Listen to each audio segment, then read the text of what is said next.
Hello students, आप सभी का वेलकम है हमारे ब्राइट टू ब्रिलियंसी के यूट्यूब चैनल में। आज हम पढ़ने जा रहे हैं क्लास 10 के जो हिस्ट्री का फर्स्ट चैप्टर है nationalism in Europe, rise of nationalism in Europe, उसके बारे में। उस चैप्टर का ऑलरेडी हमने आगे का वीडियो बना चुका है। अगर आपने इस हमारे चैनल को सब्सक्राइब नहीं किया और सारे वीडियोस नहीं चेक किए तो चेक कर लेना, और उसके बाद ही आज का टॉपिक हम 5th में जाएंगे, और 5th से पहले का सारा टॉपिक आप लोगों को क्लियर होना चाहिए, तभी ये वीडियो देखने का आपको फायदा होगा। हमारा 5th टॉपिक है विजुअलाइजिंग द नेशन। नेशन को विजुअलाइज करना, क्योंकि उस समय में नेशन था ही नहीं, तो ऐसा नेशन हो जैसा वो लोग चाहते हैं, उसके लिए सबसे पहले हमें विजुअलाइज करना बहुत ज़रूरी है। जो हमारा ड्रीम है वो हम ड्रीम बोलते हैं ना, हम देखते हैं, देखते कैसे हम विजुअलाइज कर ही हम देखते हैं, जो प्रैक्टिकली नहीं है। 18 से लेकर 19th सेंचुरी के टाइम पे लोगों ने विजुअलाइज किया, जैसे हमारा इंडिया को हम कैसे विजुअलाइज करते हैं, भारत माता बोलकर हम विजुअलाइज करते हैं। बिल्कुल वैसे ही यूरोप आर्टिस्ट ने अपने नेशन को एज अ फीमेल फिगर उन्होंने क्या किया था, रिप्रेजेंट किया था, ताकि लोगों का विजुअलाइजेशन क्लियर हो जाए। इसमें फीमेल फिगर को हम एल्गोरीज भी बोलते हैं, ठीक है। जैसे कि फ्रांस जो था, फ्रांस का जो एल्गोरी है या फिर फीमेल फिगर, जैसे हमारे इंडिया का भारत माता है, भारत माता का एक पिक्चर भी है तुम्हारे बुक्स में, आप सब लोग चेक कर लेना। एंड फ्रांस का कौन था, मैरियानी बोलकर एक फीमेल फिगर थे, मतलब एल्गोरी थी फ्रांस के, और जर्मनी का है जर्मनी। तो दोनों का ही पिक्चर आपको आपके एनसीईआरटी के बुक में मिल जाएगा। अच्छे से पिक्चर्स देखने से अच्छा हो जाता है कि विजुअली सब बच्चों को याद रहता है, ठीक है, तो वो ज़रूर देखना है। एंड 5th पॉइंट तो सिर्फ इतना सा बहुत ही शॉर्ट है कि लोगों ने विजुअलाइज किया और क्या किया, 18 से लेकर 19th सेंचुरी के बीच में ये विजुअलाइजेशन का प्रोसेस बहुत अच्छे से चला, और जर्मनी हो गया जर्मनिया, और फ्रांस हो गया मैरिनिए बोलकर, ये दोनों ही उन लोगों को एक नेशन स्टेट के हिसाब से फीमेल दोनों को फिगर मिल चुका था, ठीक है। और साथ ही साथ हम ये भी क्लियर करते हैं कि ये जो इमेजिनेशन है या जो विजुअलाइजेशन है, यूरोप आर्टिस्ट ने किया हुआ था, ठीक है। नेक्स्ट में आते हैं 6th पॉइंट में, इसमें है हमारा नेशनलिज्म एंड इम्पेरियलिज्म। नेशनलिज्म तो इस चैप्टर के स्टार्टिंग के वीडियोस में ही मैंने क्लियर कर दिया था। अगर अभी भी क्लियर नहीं हुआ है तो आप हमारे कोई भी वीडियो के नीचे जो डाउट है उस वीडियो के नीचे ज़रूर कमेंट कर दीजिए। Nationalism and imperialism. नेशनलिज्म के बारे में हम पढ़ते हैं। पहला हो गया नेशनलिज्म यानी कि देश प्रेम जो होता है वो, और इम्पेरियलिज्म होता है जो देश प्रेम का एक अलग वर्जन, जैसे कि एक अपडेटेड वर्जन बोल सकते हैं।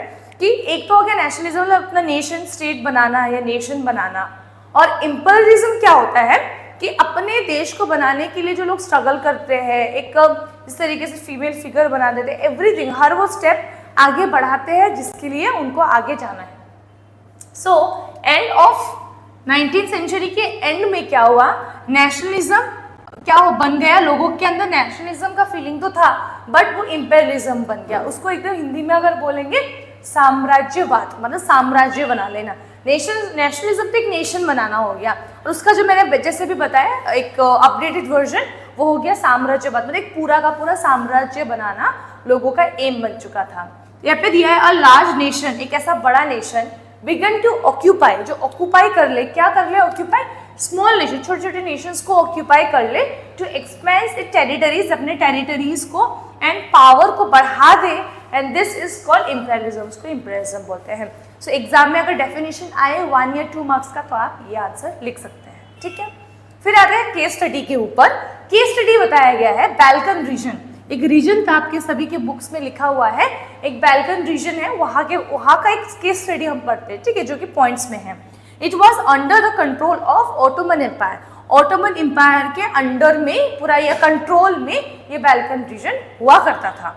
और बताया है सेकेंड पॉइंट में ये है कि जो बाल्कन्स है was a region of geographical, Balkan एक ऐसा रीजन है जहाँ पे जियोग्राफिकल, मतलब जियोग्राफिकली हमारा जो इन्वायरमेंट है वो, and ethnic variation, ethnic variation मतलब कल्चर ट्रेडिशन सब कुछ आ जाता है, कंप्राइजिंग मॉडर्न डे, आज के जैसे मॉडर्न डे में वो बदल गया, एंड उसमें क्या आ गया, Romania, Bulgaria and Albania and Greece, ये सारे नेशन उस समय में मॉडर्न डे में कन्वर्ट हो चुके थे। तो अभी जैसे तुम लोगों को क्लियर हुआ है बच्चों कि पॉइंट नंबर 1 में बता दिया कि हमारा कंट्रोल जो था उस समय में ऑटोमन एम्पायर में था, एंड बल्कन रीजन जो था जियोग्राफिकली एंड एथनिक वेरिएशंस में मॉडर्न डे में कौन सा प्लेस आ जाता है, Romania, Bulgarian, Albania and Greece etcetera वगैरह वगैरह, ठीक है।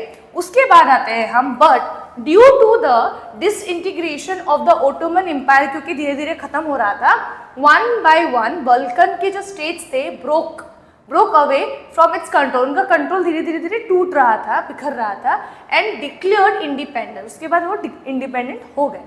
फिर बता है फेरिसली जेलस ऑफ ईच अदर, क्योंकि वो लोगों में जेलसी काफ़ी ज़्यादा बढ़ते जा रहा था, jealous of each other and each hope to gain more territory, हर किसी को ज़्यादा से ज़्यादा टेरिटरी गेन करने का जोश था, काफ़ी उनको टेरिटरी चाहिए ताकि उनका पावर भी बढ़ जाए, and more territory at the expense of others, मतलब ये चाहते थे खर्चा किसी और का हो और टेरिटरी उनके कब्जे में हो, मतलब वो चाहते थे कि पावर तो चाहते थे at the expense of the other जो स्टेट है या नेशन है वो उसका खर्चा होता है, एक्सपेंसेस करे, और पावर इनके हाथ में है।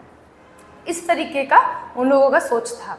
एंड नेक्स्ट है the Balkans became an era of intense conflict, तो बल्कन्स जो था धीरे धीरे एक ऐसा एरा बन गया जिसमें कि कॉन्फ्लिक्ट जो है वो बहुत ज़्यादा इंटेंस हो गया, बहुत ज़्यादा कॉन्फ्लिक्ट्स आए दिन होते ही रहते थे, स्ट्रगल्स वगैरह इश्यूज होते रहते थे।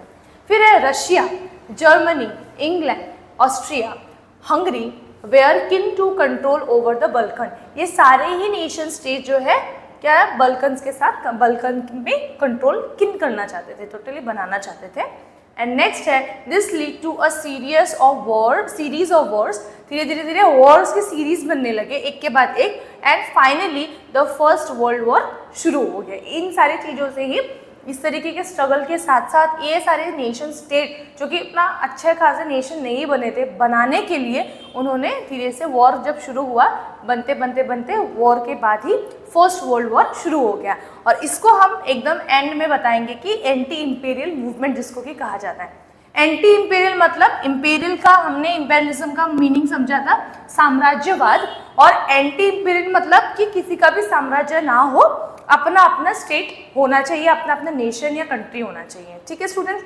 सो इसीलिए आप लोगों के लिए बहुत ज़रूरी कि आप सोशल साइंस को बहुत अच्छे से पढ़ना है, अदरवाइज तभी बहुत बच्चों का ऐसा भी स्कोप रहता है ना, काफ़ी बहुत स्टूडेंट्स का इंटरेस्ट रहता है कि आगे में चलकर यूपीएससी IAS की तैयारी करते हो, तो उसके लिए हमें सोशल साइंस में history, geography, economics, everything, civics वगैरह वगैरह, हमें सब कुछ का नॉलेज होना ज़रूरी है। सारा नॉलेज का एक पैकेज होगा, तुम्हारे ब्रेन में सारी चीज़ें क्लियर रहेगी स्टोरी की तरह, एंड पॉइंट्स में सारी चीज़ें याद रखोगे तो सभी के लिए ईजी हो जाएगा। तो इसीलिए इसी चीज़ के साथ हम आगे आज इस वीडियो को एंड करते हैं, और आज का ये वीडियो ख़त्म होता है किसके साथ, चैप्टर 1 हिस्ट्री का, क्लास 10 के स्टूडेंट्स का हिस्ट्री का फर्स्ट चैप्टर आज इसमें ख़त्म हो जाता है। और इसीलिए मैं आपको ये चीज़ बता रही हूँ कि हिस्ट्री मानने को सब स्टूडेंट्स के लिए ये है कि सबको बोरिंग लगता है, लेंदी लगता है, इसीलिए ब्राइट टू ब्रिलियंसी ने आप लोगों के लिए ये एक ऐसा एक स्टेप लिया है कि हम लोगों के ऑफलाइन क्लासेस तो होते ही है, ऑनलाइन क्लासेस में भी ऐसे स्टूडेंट्स जो इंडिया के अलग अलग कोने में बैठे हैं वो लोग भी हमारे अच्छे एजुकेशन, क्वालिटी एजुकेशन का जो सर्विस है आप लोग एक फ़ोन के थ्रू ही ले सकते हो, ठीक है। तो इसीलिए हमारे चैनल को सब्सक्राइब करना बिल्कुल मत भूलना, लाइक ज़रूर करना और शेयर भी ज़रूर करना, और भी अगर कुछ डिटेल्स चाहिए, ये नोट्स वगैरह आप लोगों को चाहिए तो आप ज़रूर कमेंट करें, और हमारे वेबसाइट में www.bright2brilliancy.com में ज़रूर चेक करना, और आप सभी को सारे डिटेल्स मिल जाएंगे। Thank you so much.